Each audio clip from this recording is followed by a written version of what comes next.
वक्रतुंड महाकाय सूर्यकोटि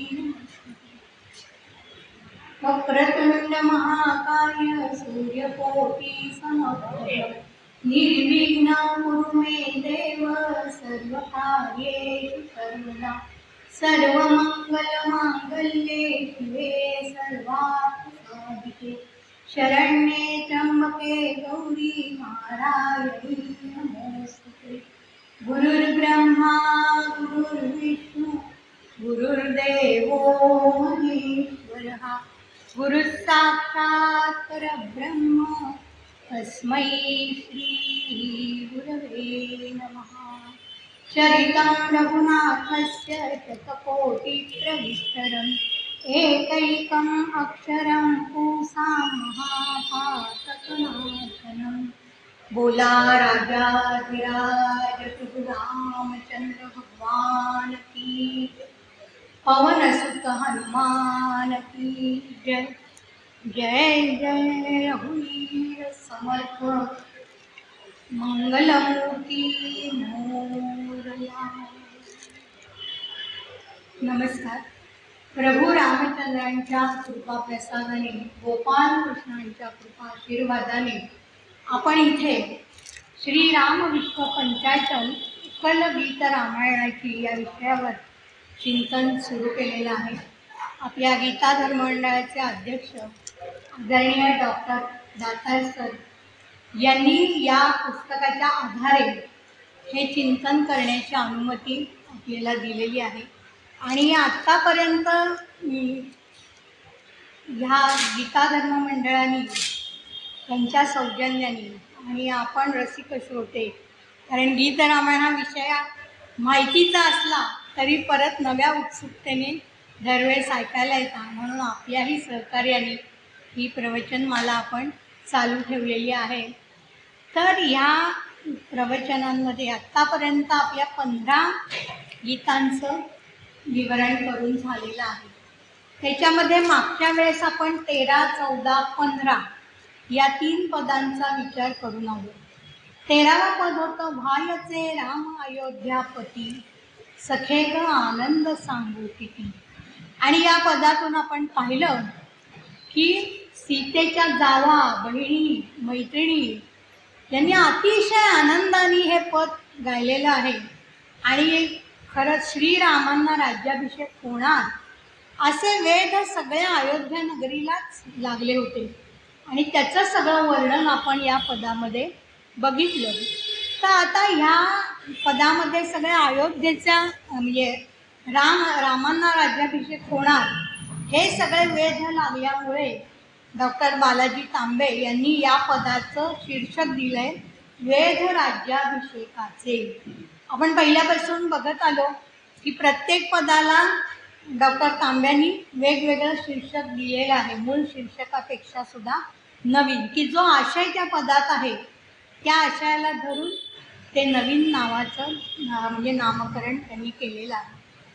आता या सगळ्या आनंदाच्या ह्याच्यावर आपण बघितलं की अचानक निर्जन पडलं कैकेयीमुळे। कैकेयीचा सगळा आपण प्रसंग आपल्याला सगळा माहिती आहे की तिने मत्सरेच्या नादी लागून, दासी तिची मंथरा, आणि त्या मंथरेच्या नादी लागून तिने सगळं द्वेष मत्सर तिचा वाढत गेला आणि राणी असून सुद्धा ती खालच्या पातळीला गेलेली आहे। आणि मग त्यामुळे कसं झालं, 2 वर जे मागितले तर राज्यपद आता भरताला द्यायचं आणि दुसऱ्या वराने रामाला वनवास, आणि या सगळ्या गोष्टीमुळे सगळा घात झालेला आहे। आणि जे काही राज्याभिषेक होणार होता तो सगळा प्रसंग उधळून लागलेला आहे। त्यामुळे आता या पदाला नाव दिलेलं होतं मत्सराच्या सावटा खाली, असं तांब्यांनी या पदाला नाव दिलं होतं। मग 15व्या पदाच्या याच्यामध्ये आपण पाहिलं की रामाला वनवासाला पाठवणं ही केवळ कल्पना सुद्धा कौशल्याला सहन होणारी नव्हती। आणि मग तिने रामाला विनंती केली आहे, प्रार्थना केली आहे, जाऊ नको रामा। पण आपल्या पित्याला 2 विरोधी वचन पालनाच्या धर्मसंकटातून वाचवण्यासाठी राम अयोध्येचं राज्यपद न स्वीकारता त्यांनी वनवास व्रत अगदी आनंदाने स्वीकारलेलं आहे. तर तिथे झालं कसं की रामांनी ही स्थितप्रज्ञता दाखवली, त्यामुळे फुलांऐवजी निवड काट्यांची झाली आणि म्हणून या पदाला शीर्षक दिलंय तांब्यांनी, फुलाऐवजी निवड काट्यांची. मग हे सगळं असं करुण रसाचं पद आपण मागच्या वेळेस बघितलं, कौसल्याच्या दुःखाचं. आणि मग त्या पदानंतर आज जे आपण सुरू करणार आहोत 16वं पद, रामाविण राज्यपदी कोण बैसते. तर इथे आपल्याला माहिती आहे की या पदातून लक्ष्मणांचा क्रोध सगळा व्यक्त झालेला आहे, जणू शिवतांडव. आणि म्हणून तांबे या पदाला शीर्षक देतात लक्ष्मणाचे तांडव. श्रीरामांना वनवास आणि भरताला राज्य हे ऐकल्याबरोबरच लक्ष्मण एकदम लाल लाल झालेला आहे, चवताळून उठलाय. आणि डॉक्टर तांबे इथे म्हणतात की जाणीवेचे स्थान डळमळीत झालं की विवेकाचा सुद्धा तोल ढळतोच. आणि मग या प्रसंगात ठळकपणे आपल्याला असं दिसतं, लक्ष्मण हा शेषाचा अवतार आणि त्यामुळे कसं आहे की साहजिकच फणा काढून फुटकार टाकतो, हे त्याच्या स्वभावात होतं. संतापाने तो थरथर झालेला आहे, थरथरू लागलेला आहे, कारण विवेकच गेलाय ना. आणि मग त्याचं कसं होतं, रामावरचं प्रेम अतिशय अलोट प्रेम, नितांत प्रेम, रामाशिवाय अन्य कोणी सिंहासनावर बसणार हे सहन करणं त्याला असह्य झालेलं आहे. आणि मग आपल्याला माहिती आहे, आपण इतर रामायणांचे पण संदर्भ बघतो, तर पूज्य गोविंद देवगिरी यांचं जे श्रीराम कथामृत आहे, या ग्रंथामध्ये या प्रसंगाचं वर्णन जे त्यांनी केलं आहे ते असं येतं की लक्ष्मण संतापून धावत रामांकडे येतो आणि म्हणतो, हे कदापिही शक्य नाही, राज्याभिषेक आजच होणार, तुझाच होणार आणि तो आम्ही करणार.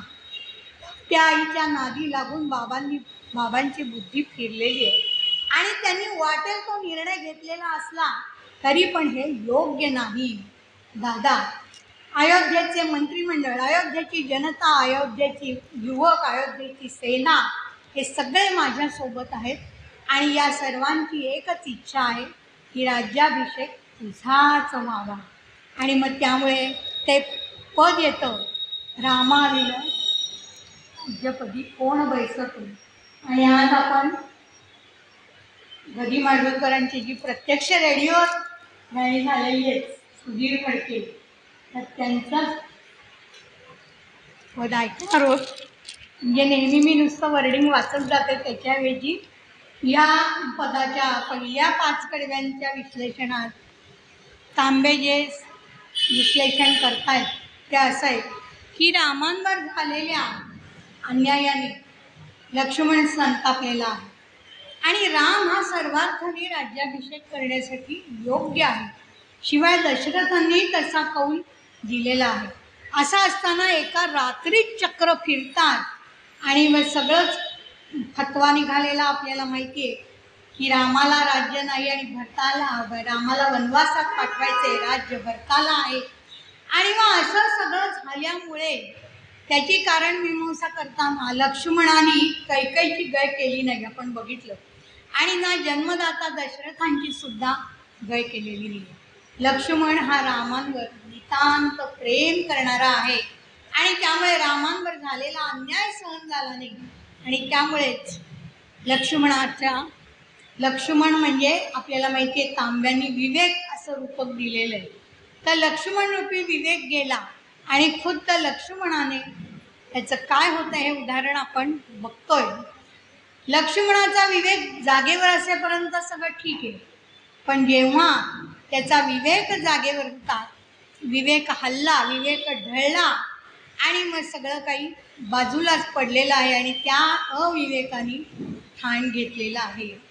त्यामुळे कदाचित कसं झालं की लक्ष्मण कैकेयीच्या नावाने आकाश पाताळ एक करतोय आणि एवढंच नव्हे तर दशरथांवरही शब्दाघात करून आपला राग व्यक्त करतोय. दशरथाने कैकेयीच्या म्हणजे दशरथ राजे आपल्याला माहिती आहे कैकेयीच्या आहारी गेले आणि त्यामुळे हा सगळा पेच प्रसंग आला आहे असं लक्ष्मण रामांना सांगतोय. पण कसं आहे, रामांचं मन नवनीतासारखं आहे. त्यांच्या याला समोरच्यांचं पाप काय आहे किंवा काही असं लक्षातच येत नाही. आणि त्यामुळे त्यांच्या मनाला कुठल्या या पापी भावना, पापी विचार हे पोचतच नाही आहेत. मन निर्मळ असलं की समोर मनामध्ये जर स्वतःच्या काही असे विचार असतील तर ते पाप कळणार. ते पाप कळण्या इतकं सुद्धा त्यांच्या मनामध्ये अशुद्धतेचा लवलेश नाही. आणि म्हणून लक्ष्मणांचं काम कठीण होऊन बसलेलं आहे. आणि त्यातून मग कसं झालं की रागात आणखीन भर पडलेली आहे. सगळी भावना दात ओठ खाण्याची आहे. लक्ष्मण म्हणतोय, दादा अरे तुला समजत कसं नाही रे. असा म्हणजे सारा आविर्भाव त्याचा आहे. आणि म्हणून रामांच्या काळजीपोटी लक्ष्मण सगळी सूत्र स्वतःच्या हाती घेऊ पाहतोय. आणि कैकेयीचा धिक्कार, दशरथांचा निषेध इतकाही करून त्याचे समाधान होत नाही. कैकेयीला दिलेला शब्द आठवतो तर रामांना राज्याभिषेकाला दिलेले वचन कसं आठवत नाहीये, असा कळीचा प्रश्न लक्ष्मणाने मांडलेला आहे. आणि वर जर पूर्वीच मिळाला आहे तर तो आत्तापर्यंत कसा कोणाला सांगितलेला नाहीये, हाही म्हणजे संशय लक्ष्मणाच्या मनात आहे. म्हणजे कसं होतं, एकदा तो दृष्टिकोन झाला की सगळं तसंच दिसायला लागतं. तसं लक्ष्मणाच्या बाबतीत झालेलं आहे. आणि मग यात नक्की काहीतरी काळबेरं आहे. ही कैकेयी मुळात राज्यलोभ तिला आहे आणि ती दशरथांशी खेळी खेळतीये हे लक्ष्मणांना वाटलेलं आहे. आणि मग पुढे गदिमा लक्ष्मणांच्या मनात आलेले आणखी चढत्या क्रोधातून येणारे विचार त्याच्या मुखातून व्यक्त करतायत. मग आता हे लावू का नको ना. पुढे लक्ष्मणाचा पदातून म्हणतोय, मत्त मतंगा ज्या परी दैव तुझे चाल करी, श्रीरामा मीच त्यास दोर लावितो, रामाविण राज्यपदी कोण बैसतो, बैस तूच राज्यपदी आड कोण येऊ मधी, येऊ देत कंठ स्नान त्यास घालितो, रामाविण राज्यपदी कोण बैसतो, येऊ देत तिन्ही लोक घालीन मी त्यास धाक, पाहू देच वृद्ध पिता काय योजितो, रामाविण राज्यपदी कोण बैसतो, शतशतके पाळ धरा श्रीरामा चाप धरा, रक्षणासही पाठी मी सिद्ध राहतो, रामाविण राज्यपदी कोण बैसतो, येईल त्या करीन सजा बंधुनच दास तुझा, मातुश्री कौसल्ये शपथ सांगतो, रामाविण राज्यपदी कोण बैसतो. असा चढता आणखीन आवेश लक्ष्मणाच्या मुखातनं येतोय. आणि हे गदिमांचं कौशल्य की त्या आणि सुधीरजींचं गायनातून तो राग व्यक्त होण्याचं आहेच. तर या शेवटच्या 5 कडव्यांचं विश्लेषण करताना आता डॉक्टर तांबे म्हणतात की अडचणींवर कोणता मार्ग निघाला नाही की सामान्य माणूस लगेच दैवावर येतो. आता प्रभू रामचंद्र हे अवतारी असले तरी त्यांचा नरतरुधारी अवतार असल्यामुळे ते सामान्य माणसासारखेच वागतात. त्यांचा दैवावर विश्वास आहे. पण लक्ष्मणाचं मात्र तसं नाही आहे. लक्ष्मण म्हणतात की म्हणजे त्यांचा स्वतःच्या शक्तीवरती विश्वास आहे आणि इतका अपार विश्वास आहे की त्याच्या दृष्टीने सुरू झालेलं हे रामाच्या दैवाची जणू हत्तीसारखी अंगावर येणारी जी चाल आहे तो रोखू इच्छितो आहे. आणि मग त्यामुळे कसं झालं की राज्याभिषेकापासून रामाला रोखणाऱ्या प्रत्येकाचा निपात करण्यासाठी लक्ष्मणाचे भाऊ स्फुरण पावत आहेत. आणि मग आता त्याच्या आहेत म्हणजे कसं आहे की मध्ये कोणी येऊ देत, आप्त येऊ देत, स्नेही येऊ देत, नातलग येऊ देत, कोणी त्या राज्याभिषेकाच्या विरुद्ध जर आलं तर त्यांचा कोणाचाही मुलाहिजा न बाळगता तो सर्वांना कंठ स्नान घालण्यास आता सिद्ध झालेला आहे. आणि मग स्वतःला सत्ता मिळावी यासाठी सर्व प्रयत्न आत्ताच्या काळात आपण बघतो की सत्तेबद्दल बोलायलाच नको. तर सत्ता हा विषय सगळ्यांचा राजकारणामध्ये प्रिय आहे आणि तो सगळ्यांनाच हवा असतो. आणि कैकई हे याचंच उदाहरण आहे असं तांबे म्हणतात. पण लक्ष्मणांचा त्रागा जो आहे ना, तो आत्ता रामांना राज्याभिषेक पाहिजे एवढ्यावरच आहे. म्हणजे रामांच्या राज्याभिषेकासाठी जीव तळमळतोय. आणि आपल्याला माहिती आहे पूज्य गुरुदेव हे देवगिरी हे सुद्धा या त्यांच्या श्रीराम कथामृत पुस्तकामध्ये म्हणतात. हा प्रसंग असा सांगतात की श्रीराम लक्ष्मणांना समजावून सांगतात आणि एवढा त्याचा पारा चढलेला आहे. त्याला आता तो खाली आणायला पाहिजे, विवेकाला आणायला पाहिजे. ते राम लक्ष्मणांना सांगतायत, लक्ष्मणा, बाबांनी आयुष्यभर कधीच अधर्म केलेला नाहीये आणि आज ते शब्दांच्या पेचात 2 सत्य वचनामध्ये त्याच्यात अडकलेले आहेत. म्हणजे हे एक धर्मसंकट त्यांच्यावर आहेत आणि रात्रभर त्याचा विचार करत ते तळमळत आहेत की कसं याच्यातून मार्ग काढायचा. आणि त्यामुळे त्यांचा पुत्र म्हणून माझं कर्तव्य आहे की त्यांना या धर्मसंकटातून बाहेर काढलं पाहिजे. दशरथ राजे आणि मी त्यांच्या राज्यातला नागरिक. राजावर संकट आलं तर नागरिकांनी त्याला संकटातून बाहेर काढलं पाहिजे. दुसरं म्हणजे दशरथ राजे वडील म्हणजे गुरु पण आहेत आणि मी त्यांचा शिष्य. म्हणजे पुत्र, नागरिक आणि शिष्य या तिन्ही नात्याने मी आत्ता माझं कर्तव्य असं आहे की दशरथांना या संकटातून बाहेर काढायला पाहिजे. आणि मग त्याच्यासाठी एकच उपाय आहे हे कर्तव्य पार पाडण्यासाठी की मी अयोध्येच्या बाहेर जाणं हाच त्याच्यावर एक उत्तम उपाय आहे. आणि मग कसं आहे की त्यांनी स्वतःहूनच ते व्रत स्वीकारल्यामुळे राजांवरती पण तो दोष आलेला नाही. आणि मग आता श्रीरामांच्या या कर्तृत्वाच्या सगळ्या ज्या कक्षा आहेत रुंदावत चाललेल्या त्यांचा व्याप लक्ष्मणाच्या लक्षात येतो. आणि मग आता लक्ष्मणाचा पारा खाली झालेला आहे आणि लक्ष्मण आता त्याचं जे तांडव आहे ते आता थांबलेलं आहे. आणि मग लक्ष्मणांचं तांडव शांत झाल्यावर 17वं पद जे येतं ते म्हणजे जेथे राघव तेथे सीता. या पदाचं प्रास्ताविक करताना डॉक्टर तांबे असं म्हणतात की श्रीरामांनी वनवासाला जाण्याची तयारी केली खरी, पण अज्ञाताच्या प्रवासाला निघणं हे किती कठीण काम आहे, ते सोपं नव्हतं. आणि त्याच्या आधी या लक्ष्मणांना शांत करणं, कौसल्याला पटवून देणं की तू पण इथेच राहायला पाहिजेलेस बाबांच्या सेवेसाठी. बाबा आता दुःखात आहेत त्यामुळे कौसल्या मातेला पटवणं, हे सगळं एक एक करत झालं. पण आता वनवासाला निघणं म्हणजे पाशांचा पसारा जो आहे तो आवरण्याचा क्षण आहे. आणि मग खडतर आणि अनिश्चित जीवनाची ही सगळी वाटचाल आहे. तर आता श्रीरामांची मानसिक तयारी जरी झाली तरी बाकीच्यांची मानसिक तयारी नाही. त्यामुळे आता श्रीरामांची पावलं जड झाली आहेत, मन जड झाले.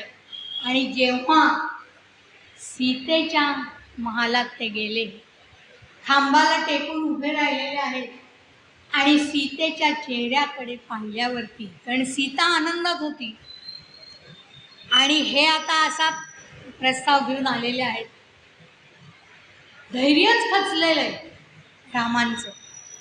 आणि कशीही सीता इथे दिवस काढेल यांनी, आणि सांगायचं कसं सीतेला, हा सुद्धा अवघड प्रश्न त्यांचा झालेला होता. पण कसं बसं मन घट्ट करून त्यांनी सीतेला ते सांगितलेलं आहे.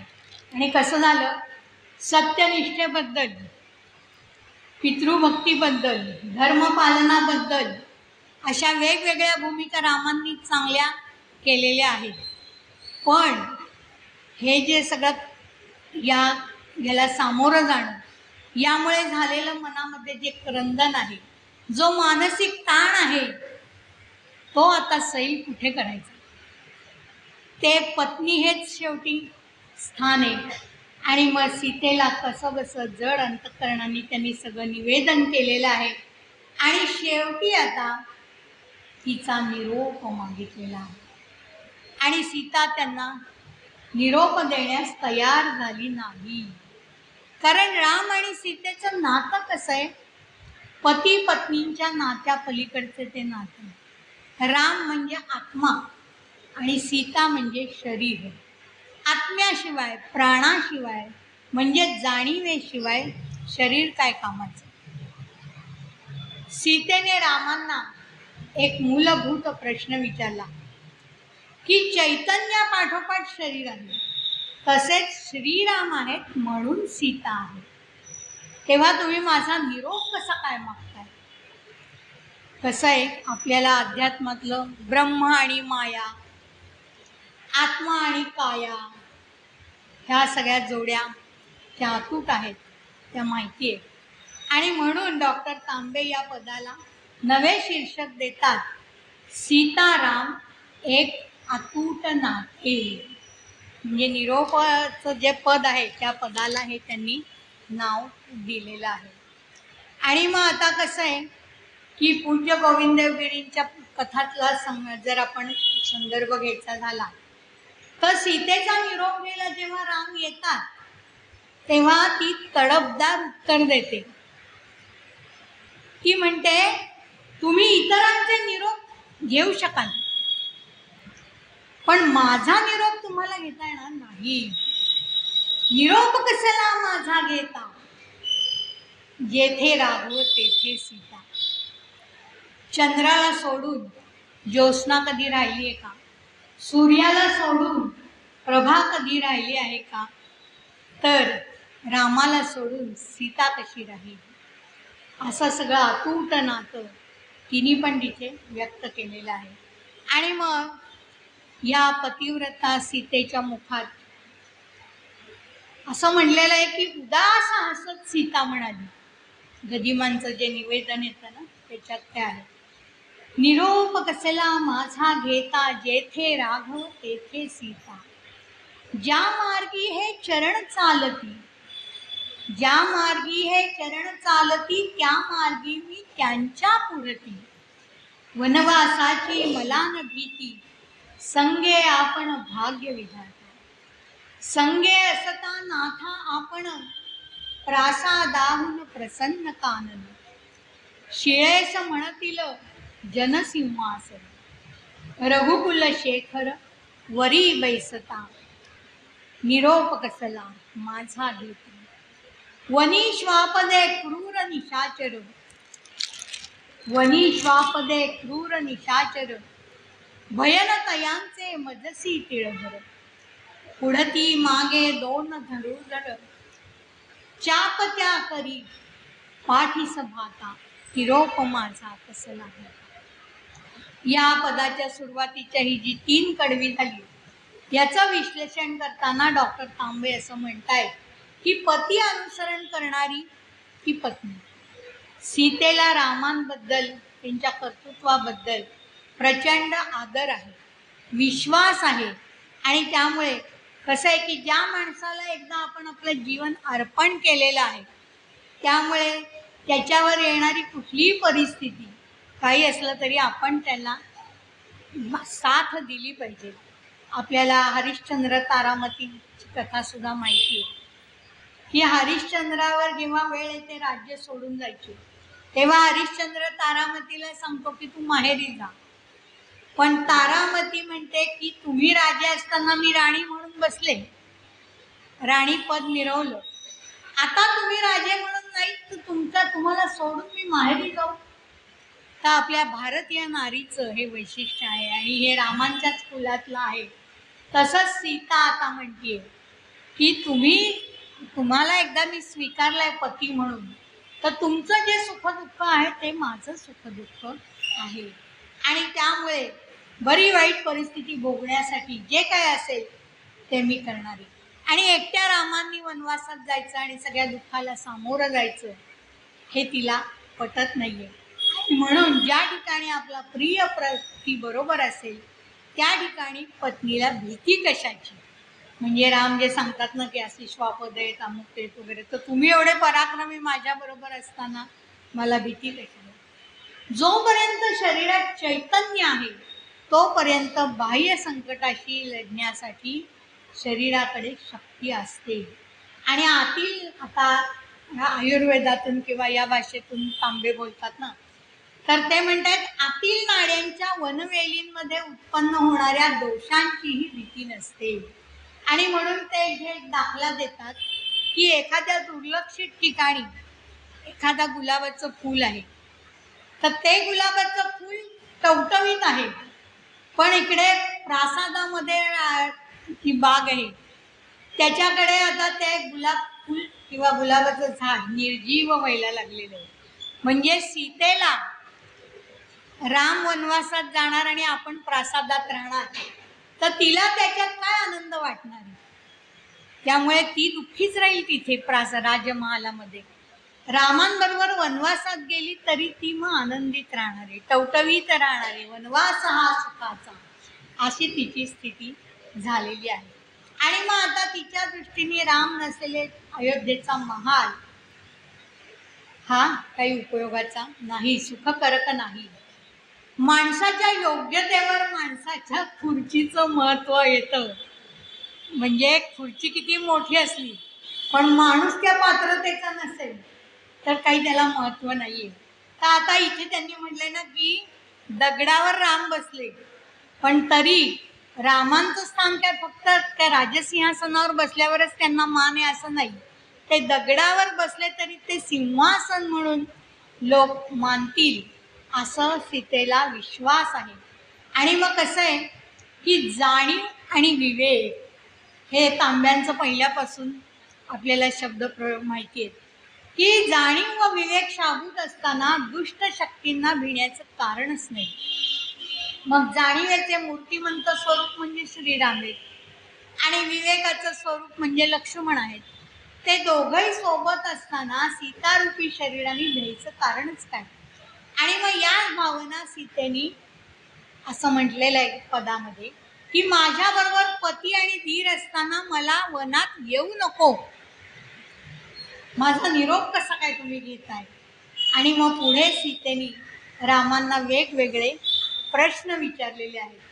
या चरणांच्या लाभासाठी दडले होते धरणी कोटी, त्या चरणांचा विरह शेवटी काय दिव्य हे मला सांगता.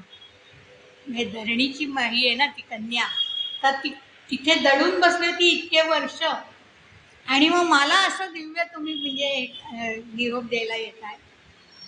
कोणासाठी सदनी राहू या विरहाच्या उन्हात नाही, का भरतावर छत्रे पाहू दास्य का करू कारण नसता.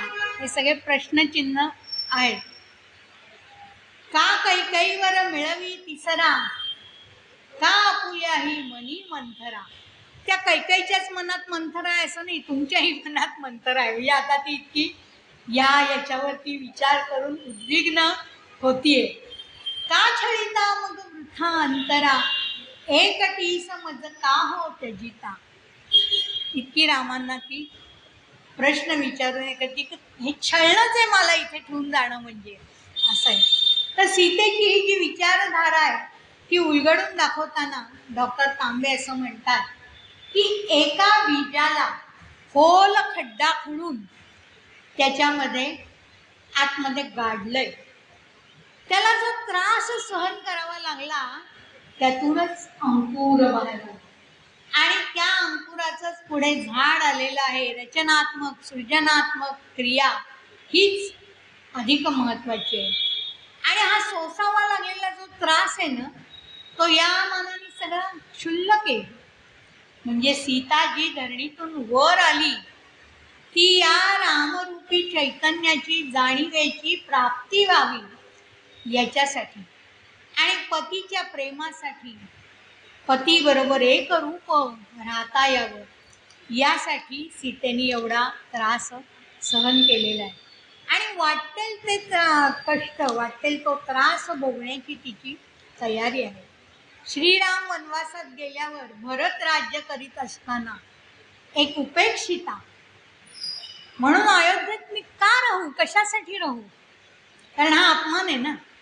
म्हणजे रामांना जेव्हा राज्य मिळणार आहे आणि आता ते भरतानी घेतलंय म्हटल्यावर असाही प्रश्न ती विचारते.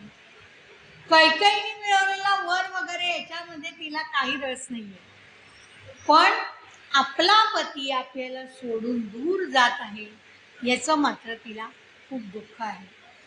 आणि तांबे असं म्हणतात की मानवाचा जन्म सुखदुःखाच्या वस्त्रानेच विणलेला असतो. आणि सीतेला लहानपणीच भविष्य असं सांगितलं गेलं होतं, ज्योतिषांनी सांगितलं होतं की तुला लोकांपासून कधीतरी दूर राहावं लागणार आहे. तर ते सीतेला माहिती आहे, त्यामुळे तिची तयारी आहे.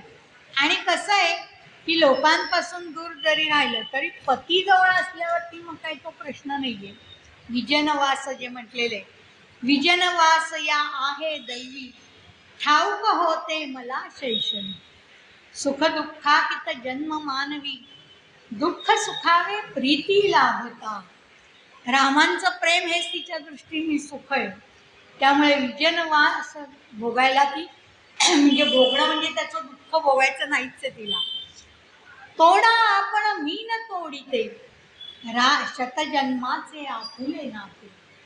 शतजन्माचं नातं आहे ते अतूट नातं आहे. त्यामुळे ती म्हणते तुम्ही जरी तोडायला लागलात तरी मी तोडणार नाहीये, माझं नातं अतूट आहे. पतीच छाया पतीच भूषण, पती चरणांचे अखंड पूजन.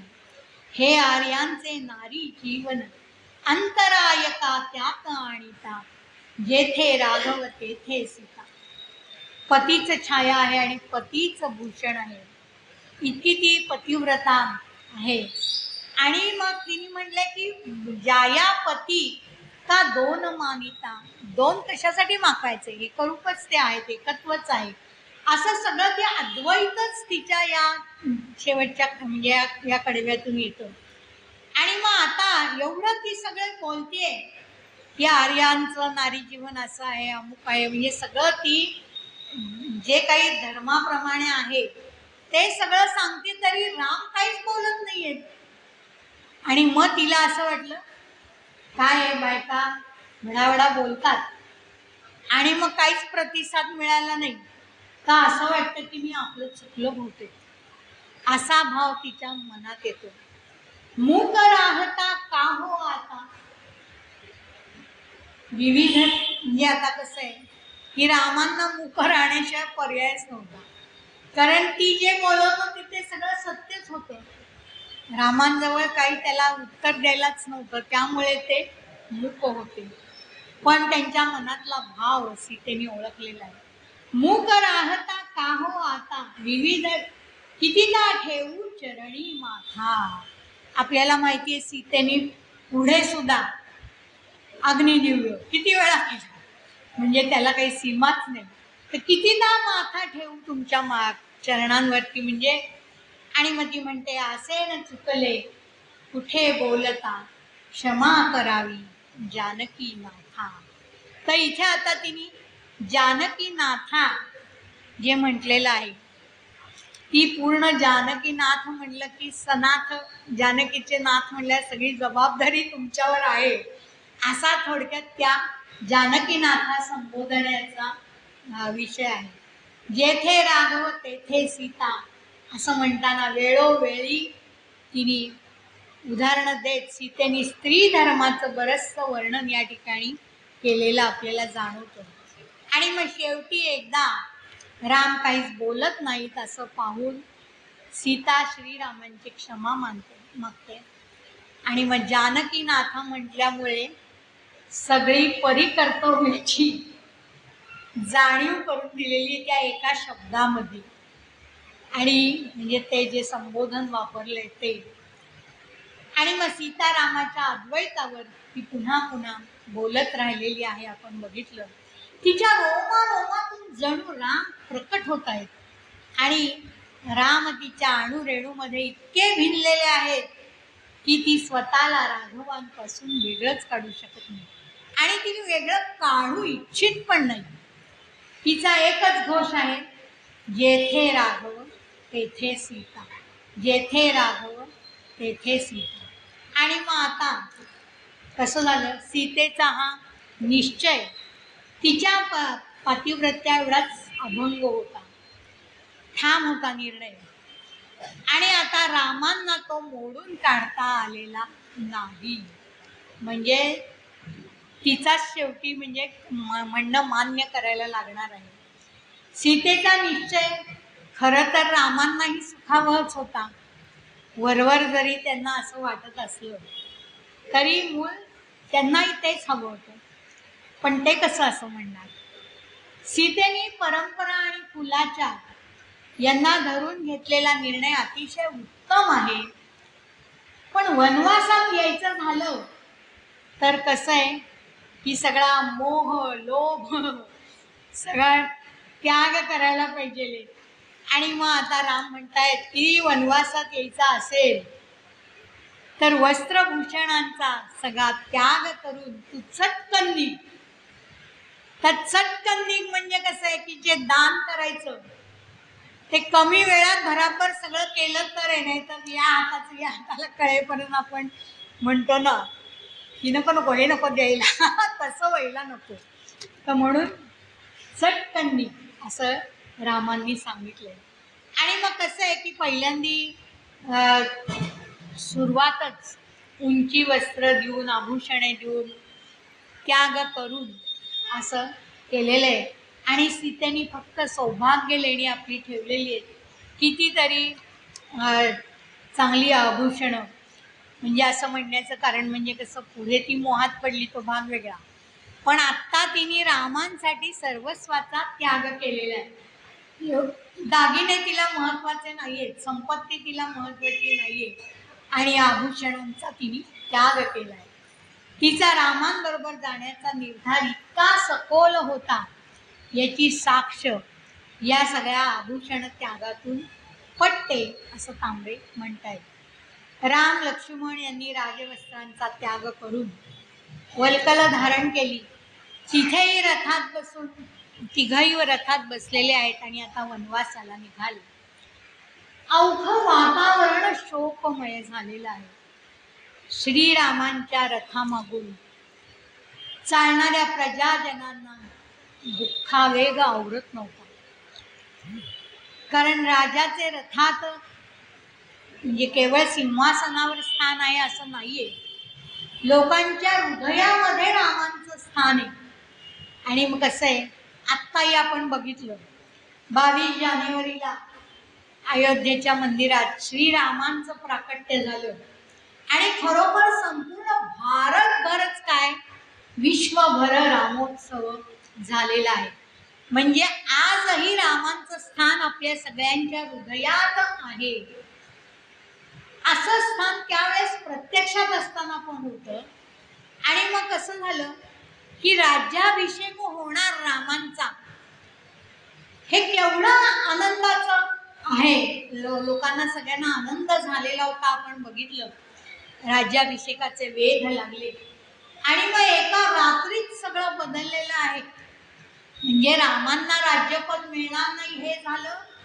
एवढंच नाही तर पुन्हा त्यांना वनवास, या दोन दुःख सहन करणं अयोध्येच्या लोकांना कठीण होतं. आणि त्यामुळे त्या दुःखाचं वर्णनच करता येणार नाही असं आहे. गदिमा म्हणतात, राम चालले तो तर सत्पथ, राम चालले तो तर सत्पथ. आणि मग हे लोक म्हणतायत सगळे हे जे पद आहे हे अयोध्येच्या लोकांच्या मुखातून येणारं पद आहे. स्त्रिया आहेत, पुरुष आहेत, सगळ्यांच्या भावना. थांब सुमंता थांब विरे रथ, थांबा रामा थांब जानकी, चरण धूळ द्या धरू मस्तकी. काय घडे हे आज अकल्पित, थांब सुमंता थांब विरे रथ. राम राज्य या पुरी यायचे, स्वप्न लोचनी अजून कालचे. अवचित झाले भग्न मनोरथ, थांब सुमंता थांबविले रथ. गगन नील है वृषभ प्रभाही, श्री रघुनंदन सीता माई. 14 वर्षे का असंत, थांब सुमंता थांबविले रथ. 14 वर्षे छत्र लोपता, 14 वर्षे रात्रच आता.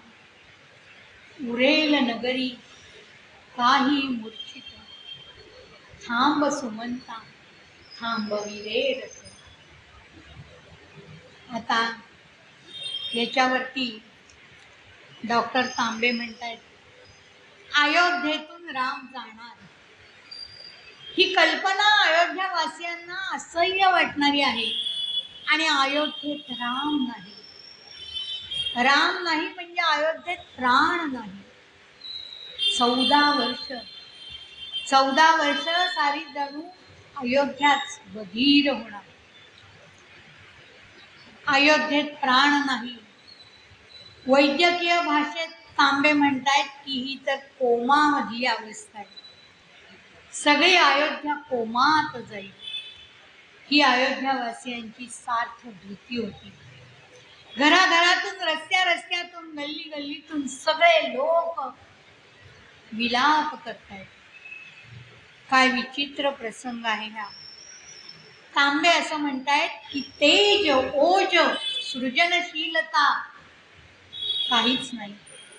आणि त्यामुळे आता 14 वर्ष जीवन निरर्थक होईल, अशी अयोध्यावासींची वेदना आहे.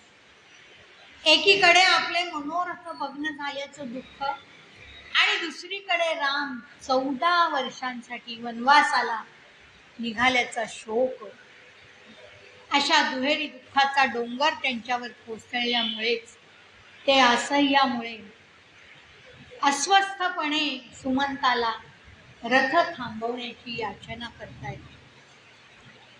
14 वर्ष म्हणजे केवढा मोठा काळ आहे. आणि राम तर इतका प्रिय आहे. त्यामुळे या काळात आपला राजा वनवासात नाहक आणि खडतर जीण जगणार, या कल्पनेने अयोध्यावासियांचा घास घशातच अडकणार होता. आणि आपल्याला माहितीये आता अयोध्येमध्ये सण साजरे होणार नव्हते, गोडधोड होणार नव्हतं. अयोध्येचा प्रकाशच जणू वनवासाला निघाला होता. 14 वर्षांचा हा अंधकार म्हणजे एवढ्या प्रदीर्घ काळाचे दुःस्वप्न किंवा मूर्छितावस्थाच. राम गेला म्हणजे फक्त देहारूपाने गेला असं नाहीये. आपण इथे उडणार आहोत निर्जीव हालचाली करत. काही त्याच्यात चैतन्यच नाही ना. आणि मग या कल्पनेने अयोध्यावासी अंतर्बाह्य हटकून गेलेले आहेत. जीवाच्या आकांताने ते आक्रोश करतायत, सुमंता सुमंता रथ थांबव, सुमंता रथ थांबव. अयोध्येची जनता, स्त्रिया, पुरुष श्रीरामांच्या पाठोपाठ धावत आहेत. लोक आपले घरदार सोडून निघाले आहेत. लोकांचे एकच म्हणणे आहे की ज्या ठिकाणी श्रीराम जातील तिथे आम्ही नवीन अयोध्या वसवू. जिथे राम नाही तिथे अयोध्या, ती अयोध्या आम्हाला नको. ज्या वनात राम राहील त्या ठिकाणी आम्ही नवीन राज्य निर्माण करू. रामाशिवाय आम्ही जगणार नाही. आम्हाला घर नको, नातेवाईक नको, संपत्ती नको. श्रीरामांच्या मागोमाग धावणाऱ्या या अयोध्येच्या जनतेच्या तोंडी एकच वाक्य आहे, आम्हाला आमचा राम हवा आहे. मी सीता जसा एकच घोष करते, जेथे राघव तेथे सीता, तर तीच नव्हे तर सगळे अयोध्यावासी सुद्धा तसाच घोष करतायत, तसंच म्हणतायत. आणि आता कसं झालं, ते जरी कितीही म्हणत असले की आम्हाला आमचा राम हवा आहे, सुमंता रथ थांबव, सुमंता रथ थांबव, इतक्या तळमळीने आर्त स्वरामध्ये ते म्हणतायत पण सुमंतही असाही आहे, त्यांच्या हातात नाही येऊ रामांना परत आणलं. श्रीरामांचा वनवासाकडे निघालेला रथ आता थांबू शकत नाही हे सुमंतई जाणून आले. अयोध्येतल्या स्त्रिया काही विषयाच्या मनात घुमसणारा राग व्यक्त करतायत. काही स्त्री आहे ना, त्या एका स्त्रीमुळे सगळं हे घडलंय, त्यामुळे त्या स्त्रियांचा जो उद्वेग आहे तो त्या म्हणतायत, कुठे लपेती दुष्ट कैकई, हे पहा म्हणावे हीच दशा आहे. अनर्थ नचहा तुझेच चेष्टित, थांब सुमंता थांबवी रथ. करी भरताते नृपमा तो श्री, रामा मागे निघे जयश्री. आज अयोध्या प्रथम पराजित, थांब सुमंता थांबवी रे रथ. पिता ही मूर्छित मूर्छित माता, सोडून रामा कोठे जाता. सवेन्या तरी नगर निराश्रित, थांब सुमंता थांबवी रे रथ. आणि आता हे पद संपताना गदी माडगुळकर अयोध्यावासींची अवस्था वर्णन करतायत. ये अश्रूंचा पट डोळ्यांवर, असा डोळ्यांमधून अश्रू येत असले की काही पुढे दिसेन असं होतं ना, अंधुक होतं, सगळे अश्रूच येतात पुढे. तो पट डोळ्यावर आलेला आहे.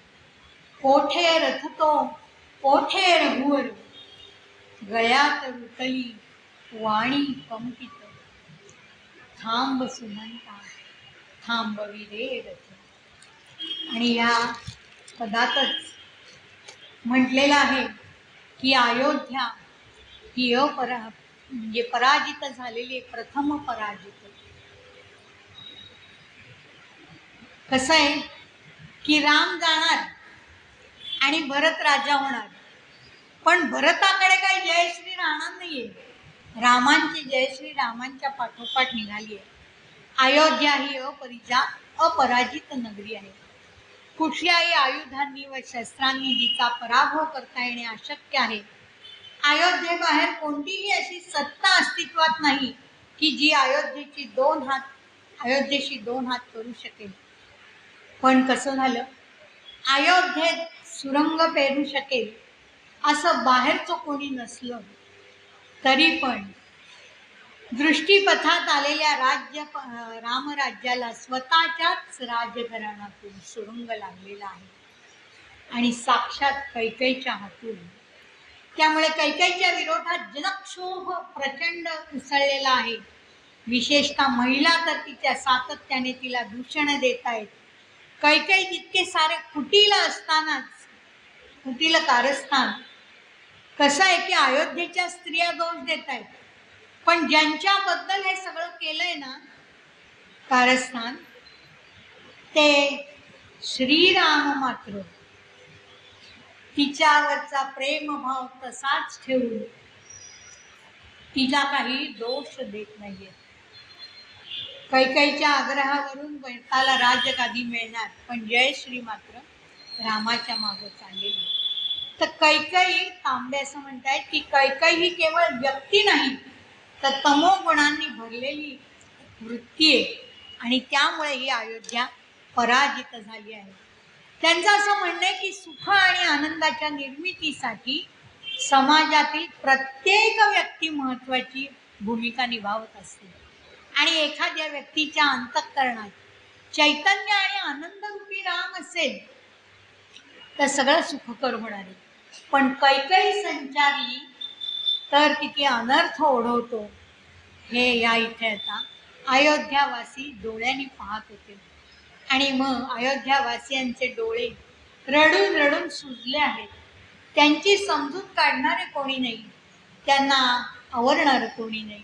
डबडबलेल्या डोळ्यांनी श्रीरामांचा रथ याचा धुसर दिसतो आहे. आतापर्यंत श्रीराम दिसत तरी होते, आता राम दिसेनासे झाले आणि वाणी गेल्याप्रमाणे आता मूकपणे आक्रंदुते लागलेले आहेत. राम नाही म्हणून दृष्टी अधू झाली आहे, राम नाही म्हणून वाणी कंपित झाली आहे, आणि रामाशिवाय आपण निराधार निराश्रित होतोय असं प्रत्येक पावलागणिक त्यांना जाणवतंय. श्रीरामांचा अयोध्या सोडून वनवासाला जाणं ही कल्पनाच अयोध्यावासी सहन करू शकत नाहीयेत.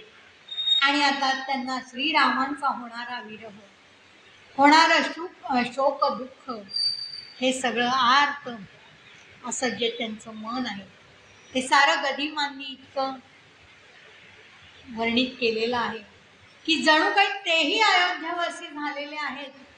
आणि आता त्यांची पण तीच स्थिती झालेली आहे. इतके ते त्याच्यामध्ये एकरूप होऊन गेलेत अयोध्यावासींमध्ये.